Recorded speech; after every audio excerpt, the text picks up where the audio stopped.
If you're planning a trip to Southern Europe this summer, you're probably picturing a quiet espresso by the water. The reality is often closer to this, navigating a human traffic jam in 90-degree heat. Places that used to be peaceful retreats have morphed into massive logistical operations. You pay premium prices to stand in lines. Take a look at this aerial view of Lake Garda. The entire shoreline is engineered to process thousands of visitors a day. You have heavy infrastructure, dense hotel clusters, and a constant hum of traffic. Travelers are hitting a wall. People are booking vacations specifically to recover from burnout, only to return home needing a vacation from their vacation. We can map this problem on this simple chart. Let's look at the relationship between how much a trip costs, the barrier to entry, and how crowded it actually is. The famous Italian lakes sit right up here. High cost and extremely high crowd density. Enter Finnish Lakeland. It's Europe's largest lake district, covering most of eastern and central Finland with over 188,000 individual lakes. Instead of packed piazzas, you get this: vast, isolated freshwater reserves surrounded entirely by dense pine and birch forests. To pull travelers away from the Mediterranean, Visit Finland has launched something called the 7-Day Challenge in Lakeland. The campaign invites pairs to compete in calmness. Winners receive a fully funded summer trip designed around slowing down, sitting by the water, and experiencing the Finnish way of holidaying. But there is a very specific toll to cross this bridge. To win a quiet, unplugged retreat in the woods, you first have to perform highly public digital labor. We have to run the numbers. Is the stress of producing a public social media competition entry worth the statistical long shot of winning a few days of silence? Let's look at what Visit Finland actually requires to apply. The process is broken into 2 steps. Step 1 mandates that you complete a social media challenge and post it publicly to either Instagram or TikTok.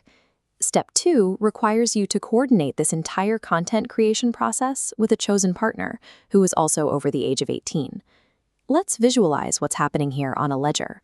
We are trading performative digital labor for a chance at a prize. On the right side, the tourism board is generating a massive volume of free, user-generated marketing. Every applicant is amplifying the Visit Finland brand to their personal networks. Over on the left is the applicant's cost. The campaign targets people seeking an escape from modern noise, but to get it, you must appease a social media algorithm.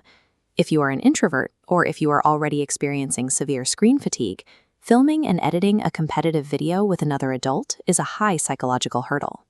This is a highly structured transaction, where you pay upfront with your time, your energy, and your social capital. Let's assume you win. What does the Finnish way of holidaying practically require of you when you step off the plane?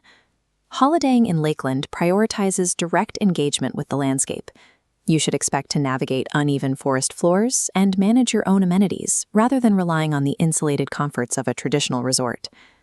This scorecard compares the marketing promise of a summer escape against the actual meteorological data pulled right from Visit Finland's own website footer. Notice the temperature.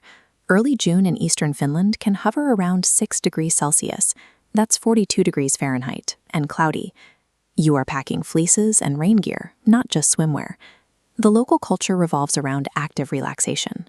You find peace through physical effort, heating a wood-fired sauna yourself, walking through damp forests, or plunging into cold lake water. It's an environment that demands engagement. You can see this reflected in the region's cultural history, particularly in the work of legendary architect Alvar Aalto. Look at this white building isolated in the pines. The Nordic aesthetic doesn't insulate you from the harsh environment. It integrates you into it. To achieve that advertised state of this creates 3 distinct paths. The true value of this challenge completely depends on what that initial digital labor actually costs you. If you're a natural content creator and making a quick TikTok is low friction for you, your ROI is overwhelmingly positive. You risk very little time for a high-value reward. Just point, shoot, and hit submit. If you are an authentic experience seeker who just wants out of the crowds, skip the performative contest, but keep the destination. Take the money you are going to spend fighting for a table in Lake Garda and independently book a lakeside cabin in Lakeland. You guarantee your isolation without having to dance for an algorithm. But if you fall into the final category, if you are deeply burnt out and exhausted by screens, do not engage with this competition under any circumstances. Don't sacrifice your fragile mental baseline to buy a lottery ticket to a wellness retreat. Close the screen. Reclaiming your attention happens the moment you put the phone down, not when you win a lottery ticket. True analog peace is found through the immediate act of disconnecting entirely.